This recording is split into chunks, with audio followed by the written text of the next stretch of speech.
2 months after 9/11. Get out of it! Get out of it! A passenger jet The house started vibrating. slams into Queens, New York. The whole street was covered in flames. 265 people are dead. What the hell happened? I will never forget this. It looked just like September 11th. We asked for air cover. New York City has that.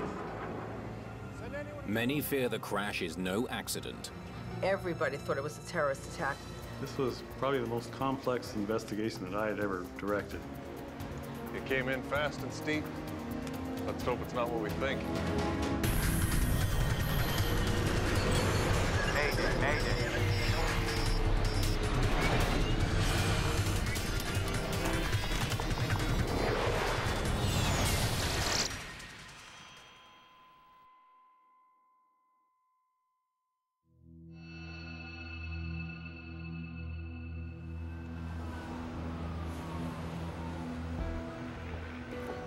November the 12th, 2001. It's the Veterans Day holiday in the United States, a day off for many. But at New York's John F. Kennedy Airport, it's another busy day.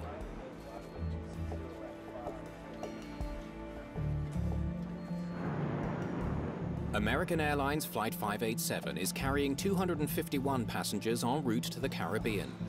I always pack too much. The crew is preparing the plane for takeoff. Your leg. You check the rudders. Rudders check. Okay. Taxi checklist is complete.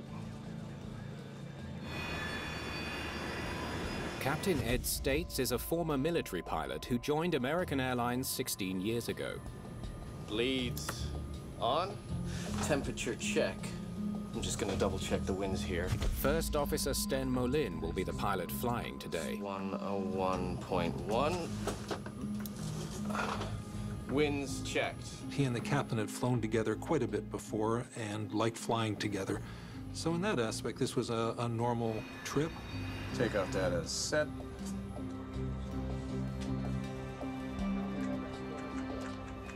American 587, follow Japan Air, Boeing 747 ahead. Follow Japan Air, American 587. Well, ladies and gentlemen, at long Last, we're number 2 for takeoff. Immediately after takeoff, we'll be in a left-hand turn, heading for the shoreline. About 2 or 3 minutes, it'll be our turn to go. Flight 587's flight plan takes it out over New York's Jamaica Bay before heading south to the Dominican Republic. Everyone on board is looking forward to swapping the bleak November weather for the heat of the Caribbean. One passenger has even more reason to be thankful.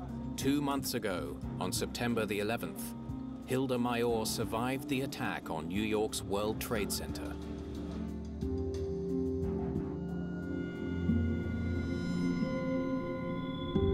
She was working on the ground floor when terrorists flew 2 airliners into the Twin Towers, killing more than 2,500 people. 9/11 was perhaps, well, not perhaps, was the biggest terrorism event that had occurred in U.S. territory. September 11th was a day that I don't think anybody who lives in New York will ever forget. It was a day that changed not only the city, but the whole world. I think everybody was in a total state of shock.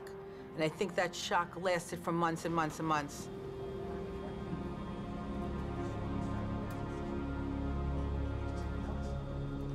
American 587, Kennedy Tower. Caution, wake turbulence, runway 31 left. Taxi into position and hold. Flight attendants, prepare for takeoff, please. You have the airplane. The captain indicated the first officer would be the flying pilot on this leg.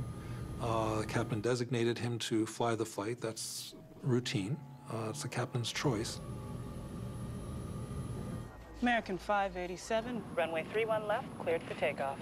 The first officer asks about their distance behind the plane that just took off. You happy with that distance? We'll be all right once we get rolling. He's supposed to be 5 miles by the time we're airborne. That's the idea. So you're happy. Lights? Yeah, lights are on. Takeoff checks complete. I'm on the roll.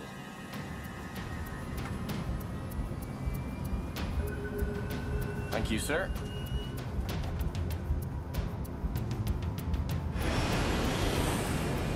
They perform the takeoff. It's all done professionally. It's all done by standard procedures.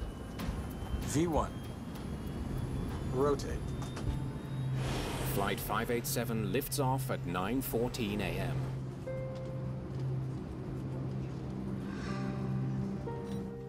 American 587 Heavy, climb and maintain 13,000. In the homes below, residents of Queens, New York hear the familiar sound of jets overhead. Planes, take off and land. They fly right over the peninsula every 45 seconds. It was just a normal thing. A patch of turbulence rocks the plane. Oh boy. Max power. You all right? Yeah, I'm fine. Hang on to it, hang on to it. Let's go for power, please. 2,300 feet above the ground. Disaster strikes.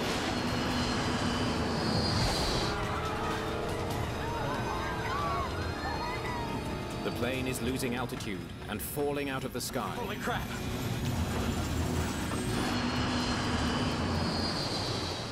There are 31,000 kilograms of flammable jet fuel on board. What the hell did we get to? And the plane is heading straight for the houses of Queens, New York. The sound at first was just a normal airplane flying above. I was still in bed, kind of half sleeping, half awake. As it started to get louder, that's when you felt a little vibration. We're stuck in it. Howard, look to the south. There's an aircraft crashing. Airplane going down. Get out of it! Get out of it! Get out of it!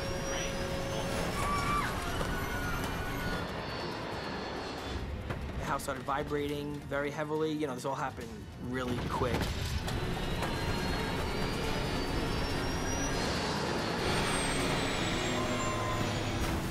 The fuel ignites a massive fireball, engulfing several homes. Plane crashed pretty much like in the backyard in the street, exploded.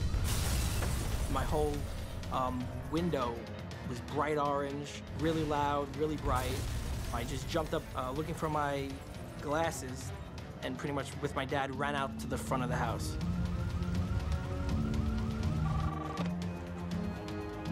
Are you missing any flights?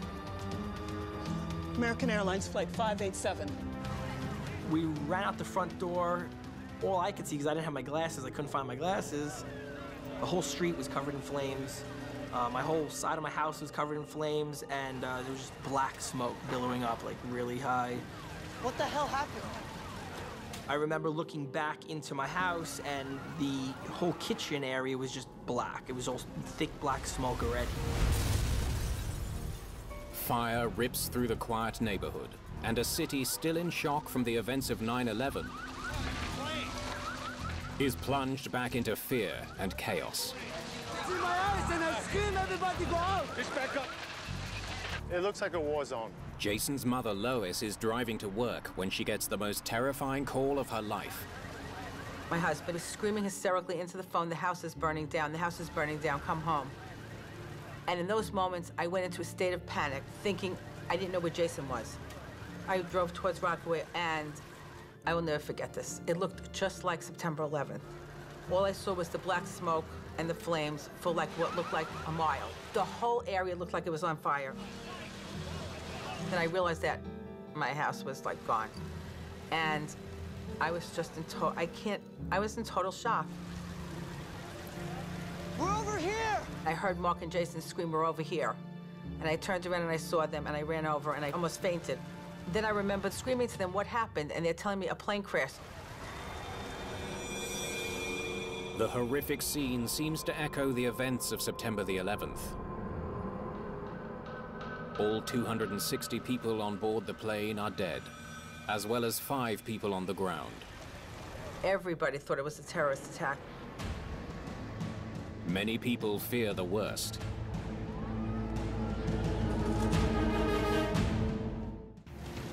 After learning a plane has crashed into Queens, New York, Mayor Rudy Giuliani tries to reassure the public. Just talked to President Bush, and we talked to his chief of staff. We asked for air cover. New York City has that. The airports have been closed for a while, and I talked to the governor, and just as a precaution, we're going to close the bridges and tunnels for an hour or two. I thought it was a terrorist attack because I couldn't imagine a plane just falling out of the sky.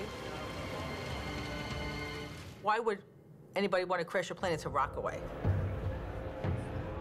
For the second time in 2 months, New York airports are closed. All flights are grounded, stranding thousands of terrified passengers. Fearing the crash is another act of terrorism, the FBI immediately sends a team of agents to investigate. Send anyone who saw what happened over to me, okay? Barry Morn is the assistant director of the FBI's field office in New York City. 8 weeks earlier, he was at the scene when the World Trade Center collapsed. He pulled his team out just before the Twin Towers came down. We were still heavily involved in the investigation of 9/11. So when I heard about it, I immediately got concerned as to, was this another terrorist attack? But the FBI isn't working alone. This is first and foremost a plane crash. This investigation is being led by the National Transportation Safety Board to make sure that the facts are fully known to the American people. The NTSB sends its own team of experts to Queens. They face a daunting challenge. A passenger plane and 4 houses demolished. The 2 agencies are searching for clues that are going to be very hard to find. This was probably the most complex investigation that I had ever directed. Robert Benson is a 17-year veteran of the NTSB. He has investigated 30 major accidents. He's in charge of a team of 21 investigators. We like to think we enter any investigation with an open mind, but we're all human beings. And this accident occurred so close to the tragedy of 9/11 that we naturally jumped to conclusions. Then we had to force ourselves to back up and carefully study the evidence. Make sure it's all in one place. Murphy, how are you? Inspector Murphy, Agent Mon, FBI. Investigator Brian Murphy is the NTSB's structures and materials expert. He's a veteran of many crashes, but this one hits close to home. He has close ties to this neighborhood. I hadn't given it much thought until I had seen the church where we'd buried both of my grandfather and my grandmother. St. Dennis is right there. So, and then it came back, and when I walked over to 129th Street, I remembered, you know, being a kid, and my cousins and I were all there. It came in fast and steep. Let's hope it's not what we think. The NTSB and the FBI will work the crash site together until one important question is answered. Was this terrorism, or was it an accident? Airplane parts go in the bins. Everything else stays here for now. The crash site is a chaotic mixture of household debris and plane wreckage. Sorting one from the other is a difficult task. Sorting between home and airplane has to be done. I don't want to take all of the 5 homes home with me to sort through. I mean, you want to try and do as best a job you can while you're on site to make sure you isolate airplane, and you also don't want to leave any airplane behind. Definitely not from our plane.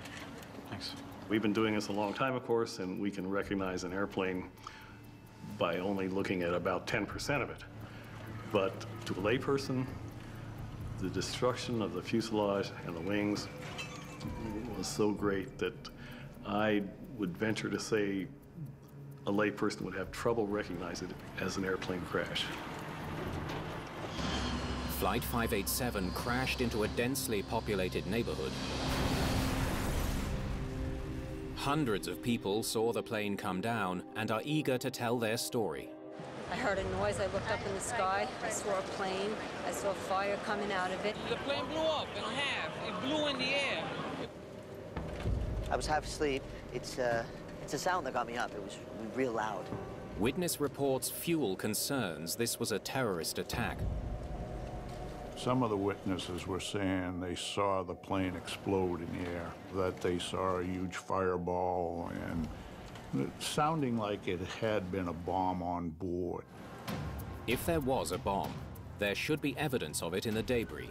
Experts would be physically examining all of the parts of the plane to see if there was any indentations or outward movement of the plane indicating that the explosion was inside and pushed everything out. Any chance this plane exploded from the inside out? And they weren't finding any of that. The twisted metal reveals no evidence of an explosion. But there are other signs to look for. They would be looking for any explosive residue in any parts of the plane, which would usually tells us that this occurred because of an explosion. Investigators take swabs from the debris and send them to be tested for explosive material. We did a number of other things too. We went over to the airport and we talked to the baggage handlers, we talked to the airline personnel. You know, did they note anything suspicious pertaining to the passengers on this flight? The two agencies could soon get the answers they need. Within a day of the crash, searchers find both the cockpit voice recorder and the flight data recorder. Hallelujah. Now let's see what secrets those boxes hold. While investigators wait for the data to be downloaded, they continue examining the wreckage for clues. But not all of it is at the crash site in Queens. We found the vertical stabilizer miles and miles away. The vertical stabilizer has been found in Jamaica Bay, between the airport and the crash site. The location tells investigators it broke off while the plane was still in the air. So that was a good first step for us. The vertical stabilizer is part of the tail. Along with the horizontal stabilizer, it's critical for stable flight. The horizontal stabilizer and the vertical stabilizer are almost like feathers on a dart. They keep the aircraft going in a straight direction. You can't fly without a tail. I mean, you can't. The airplane's going to go down. There's nothing you can do about it. Get that tail to the hangar so we can get a good close look. To seasoned air crash investigators, the discovery hints that terrorism did not cause the crash. The fact that we saw early on the vertical stabilizer separated from the wreckage by many miles led us to an initial hope that it wasn't a terrorist act, because it would be very difficult for a terrorist to manage to blow the vertical stabilizer off of an aircraft. NTSB investigators are under pressure to find answers. If this wasn't an act of terrorism, there could be a flaw with the A300, one of the world's most popular planes. It's a frightening prospect. That caused us, in our minds, to accelerate the pace of the investigation a bit, because the aircraft was not grounded. We had reason to do the investigation thoroughly but quickly. Let me see rudder, airspeed, and yaw in real time. Investigators pin their hopes on the flight data recorder.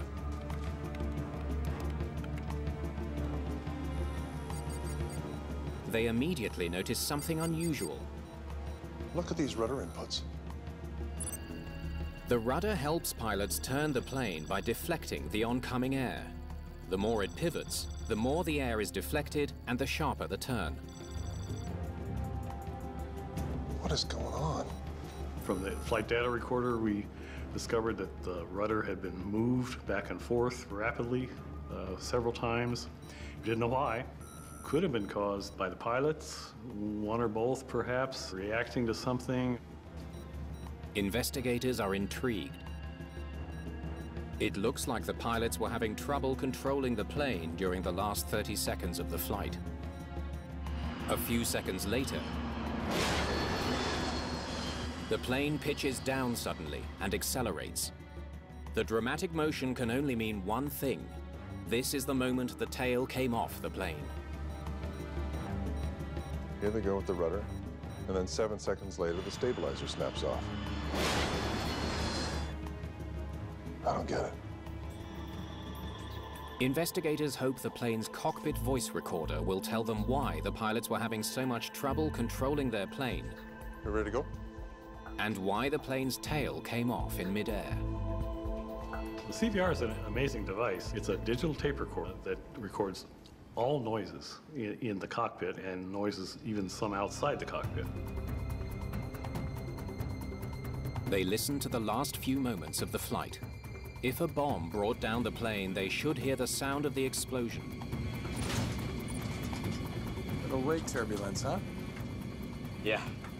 Investigators listen as the pilots discuss hitting the wake from another plane. It seems Molin wants more speed to help them fly through it. 250 knots, thank you. Max power. You all right? Yeah, I'm fine. Hang on to it. The investigators listen for the sound of an explosion. We heard loud pops and snaps, and especially loud noise. 1558. That's the tail coming off. They match the timing of that sound to the FDR data. And we could pinpoint exactly to the second when the vertical stabilizer came off. Holy crap! What the hell are we into? We're stuck in it! Get out of it! Get out of it! Get out of it! Onboard explosions also have a distinct sound pulse. I didn't hear anything that sounded like a bomb. And we didn't hear that on the CVR. There's nothing on the recording to indicate a bomb exploded on the plane. Not only that, but lab results confirm there's no trace of explosives on any of the debris. No signs of an incendiary device being on board. No claims of credit. No suspicious activity either at the airport or even with the passengers themselves. Nothing on the flight recorder? No explosion. This was in all likelihood either a mechanical error or a pilot error. I'm not surprised. It seems consistent with what we're finding. Once determination is made that it's not a criminal matter, Let's wrap it up, guys. We're done here. then we totally go away, actually. The FBI leaves the investigation in the hands of the NTSB. Once we could eliminate a terrorist act, then the investigation took on a different focus. We were sure now it was an aircraft accident. All right, back to the wreckage. Let's figure this thing out. Investigators are faced with a puzzling question. How does a vertical stabilizer just fall off? I've been investigator in charge of the NTSB for, at that time, 20 years or so, and I had never seen anything quite like this.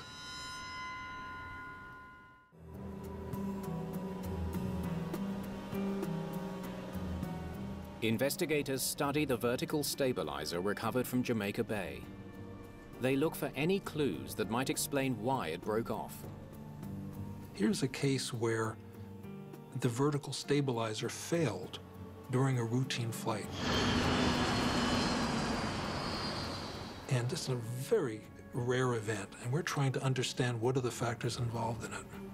As they take a closer look at the edge that broke away from the rest of the plane, they make a surprising discovery.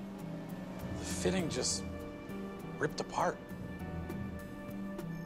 The vertical stabilizer is attached to the plane mainly by 3 pairs of fittings. For some reason, they all failed.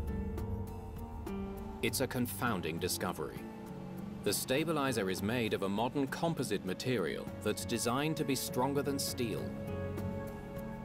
Perhaps its strength has been overestimated. It was actually the first accident that we had investigated where a large composite component had failed. So that became a question in our minds.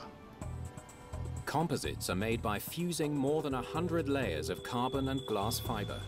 Because they're both strong and lightweight, they're increasingly common in aircraft designs. Almost all aircraft, you're going to find some type of composite material on that airplane somewhere. Boeing plans to use carbon composite as the primary material for its new 787 Dreamliner. If composites can fail so easily, it could jeopardize the lives of thousands of people and cripple the airline industry. If it was a structural failure, it would affect not only the accident aircraft, but the entire Airbus A300 fleet. So if there was a design flaw in the aircraft, we needed to know that very, very quickly. Investigators comb through the manufacturing records of the downed A300. They discover some disturbing information about the stabilizer mounts. An investigation of the early manufacturing build records from this vertical stabilizer did reveal that after it went through its inspection, it actually was noted and determined that there was a large delamination. Delamination is the separation of the hundreds of layers which make up the composite. In other words, the material literally begins to peel apart. You would see a reduction in the strength of the overall piece of structure, quite possibly due to that delamination. Airbus had to repair the part before the plane was delivered to American Airlines. If the laminate failed before, perhaps it failed again. What you're worried about in your composite structure is barely visible impact damage. Cut it here, send it to the lab. Damage that's not able to be seen by the naked eye. Investigators study microscopic scans of the composite material, looking for evidence of delamination. It looks fine to me. They come up empty. There's no sign that the composite is peeling apart. If the material wasn't the problem, then perhaps it's the design of the mounts that's faulty. To test the design of the stabilizer mounts, investigators enlist the help of the manufacturer. Airbus was a great party to the investigation. They were very eager to get an answer, very eager to defend their product. All right, ready to start the test? Let's go. Investigators want to know if the fittings really can withstand 100,000 pounds of force as they're meant to. Stop it there. 100,000 pounds in holding. So far, so good. The fitting has met its design requirements. So this, in essence, confirmed the fact that the design of the vertical stabilizer attach points was good. But the test isn't over. Let's keep going. Investigators apply more pressure.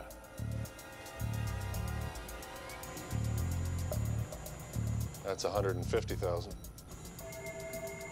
They want to know exactly how much force it must have taken to snap the tail on Flight 587. Let's keep going. In dramatic fashion, they have their answer. At the time the vertical stabilizer failed, the right rear lug was experiencing a load of about 200,000 pounds of force. That's twice the force that the mounts were designed to handle. So what would cause that kind of pressure? Somehow, more than 200,000 pounds of pressure ripped the tail fin from the plane, a force far stronger than anything an A300 should normally encounter.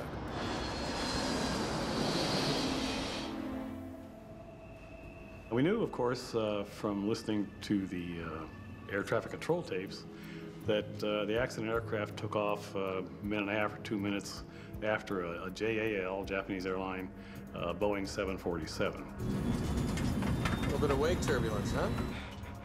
Yeah. The captain says, a little wake turbulence, huh? Could that turbulence have been strong enough to tear the tail from the plane? What the hell are we into? Wake turbulence is caused by the movement of air over and under the wing.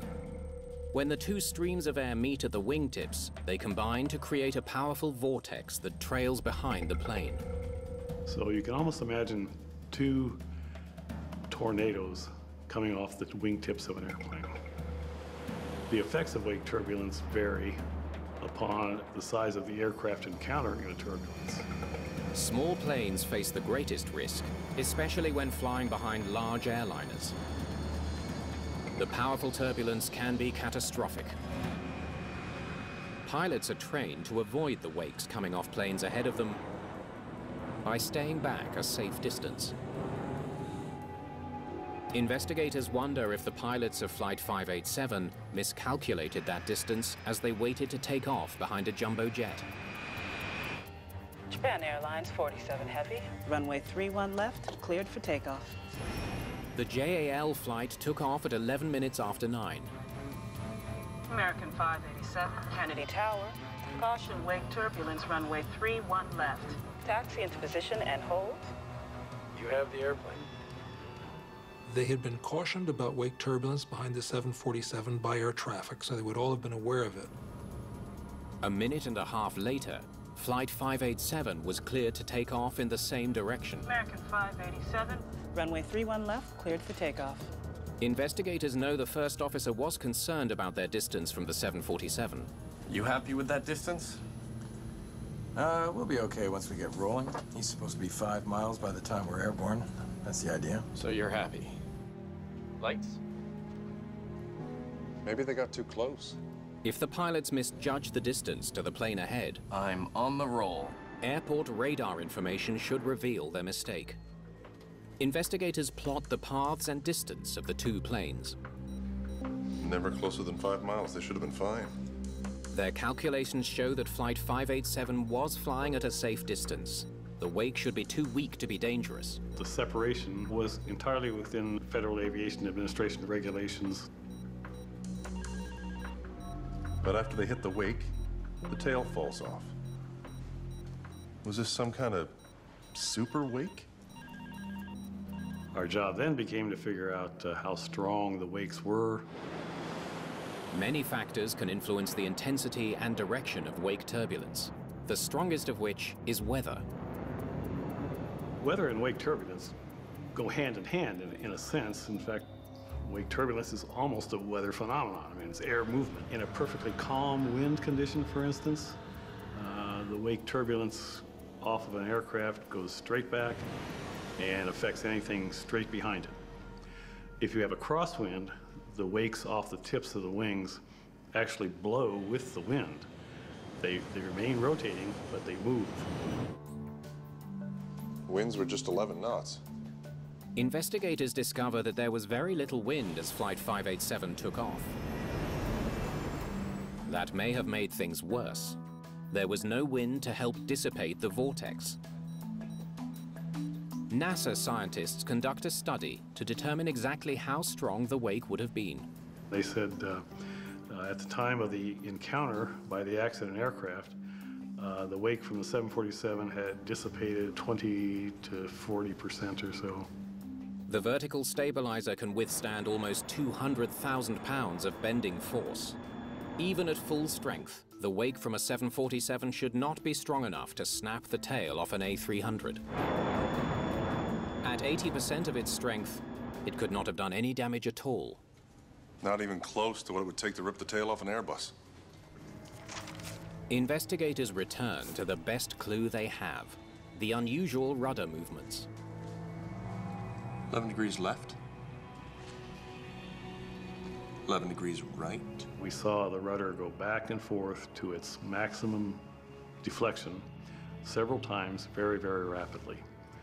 As of this point, we still didn't know why, but that was something that raised our eyebrows. 11 degrees left. 11 degrees right. Could he have ripped the tail off his own plane? We need to determine whether that particular motion would be violent enough to snap the vertical stabilizer off. Normally, pilots only move the rudder a couple of degrees in either direction to steer the plane. Investigators wonder if the extreme rudder movements on Flight 587 created the aerodynamic force needed to tear the stabilizer off. You ready? To find out, they create a computer simulation of an A300 and fly it the same way as First Officer Mullin, moving the rudder 11 degrees back and forth 3 times. With each rudder deflection, the aerodynamic loads on the tail increase.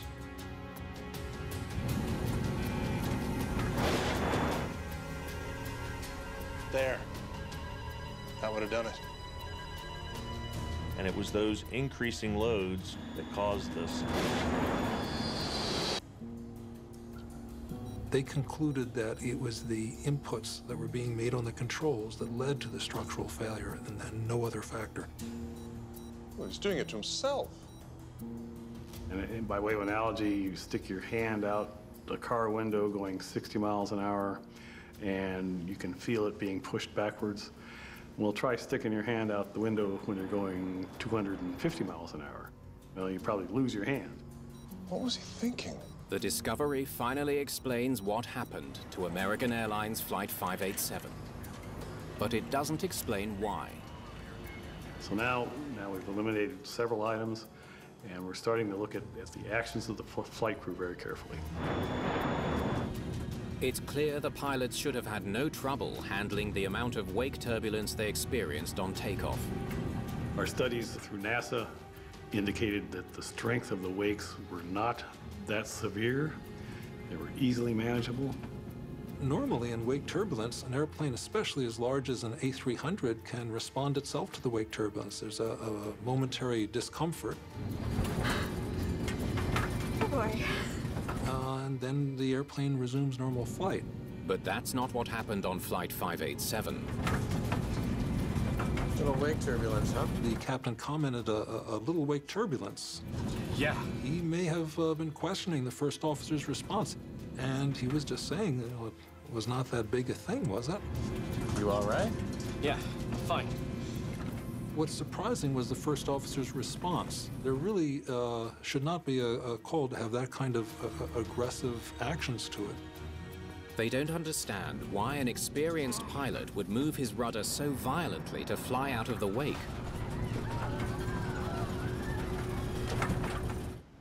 Investigators talk to pilots who flew with Molin. You take a seat. They make a surprising discovery. We began to suspect that the first officer overreacted. Tell me what happened. There was one unusual aspect that was disturbing, that he had a history of responding very aggressively to wake turbulence. He did the same thing 7 years ago. He moved the rudder pedal quickly back and forth. The captain said that he was shocked by this. He was overworking the rudders? He said, "Why did you do that? Why did you respond like that?" And according to the statement, the first officer said they taught us to respond like that in the training. Is it possible that the airline is teaching their pilots such a dangerous maneuver? Investigators have to find out before another pilot makes the same mistake. Get out of it! Get out of it! Holy crap! Investigators believe the first officer was following his training when he overreacted to wake turbulence. They discover that one of the situations Molin trained for likely taught him a dangerous lesson. American Airlines pilots are trained to recover from steep rolls, up to 90 degrees wing down, an almost unheard of occurrence. This isn't what happens in flight. You recover much quicker. You roll the airplane 5 degrees and then you put it back. You never let it get to 90 degrees. There's no history of this. Wait for 90 degrees. To make the exercise more effective, unfortunately, the simulator was programmed not to respond to any pilot inputs within the first few moments. Recover now. Recover now. The only way to recover is with sustained rudder inputs. That's a situation I never want to be in. Investigators wonder what trainees were told about the cause of the sudden upset. And what did they say would cause such a situation? Well, that explains everything. It was an example of training that did not equate to reality. They learned that some trainees were presented with an impossible scenario. For this drill, there's a Boeing 747 just ahead of you. When you encounter his wake, the upset will begin. They were told that wake turbulence would induce the sudden roll. The wake turbulence rarely tilts you more than 10 degrees in any direction, and it's easily recoverable. Unfortunately, the exercise was exaggerated. The airplane banked one direction a little bit and then went very strongly to 90 degrees, which is a tremendous bank in the opposite direction. We determined that they were actually inadvertently providing some negative training to their pilots. That led us to the conclusion that he overreacted, and we had the reasons why. Little wake turbulence, huh? Yeah. First Officer Molin was trained to believe that severe wake turbulence could cause a catastrophic upset.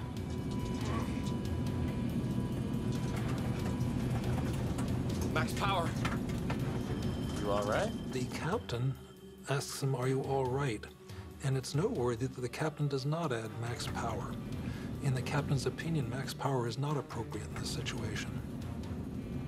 The first officer began responding with wheel back and forth and accompanied by rudder, back and forth rudder. Hang on to it. Hang on to it. He thought it was some outside turbulence or something else that was happening, and he was making opposite controls and was fighting himself and didn't know that it was actually his inputs that were causing the problem. The first officer overreacted on the rudders. He didn't let the aircraft stabilize in one position or the other, so it hits a stop and then whips itself back and forth, and this creates huge loads on the vertical part of the fin. The first officer's actions stress the vertical stabilizer until it breaks under the strain. What the hell are we into? Get out of it! Get out of it! Get out of it!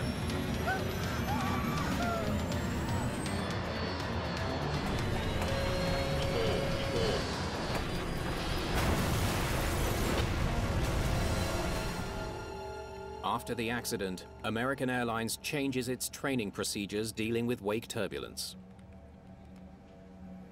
Once it became clear that some negative training was going on, American Airlines, to their credit, revamped the program to prevent this type of activity. The training simulator has been modified to be more realistic. Inputs have an immediate effect. Pilots are now taught not to use the rudder at high speed. A new warning light is also installed in the cockpit to help prevent pilots from deflecting the rudder too far during flight. Well, when people ask me about the effects of 587, I hark back on the incredible loss of life. It's the second worst accident in U.S. history. I lost everything, but other people, look at all these people who are dead. So it puts it in perspective for you.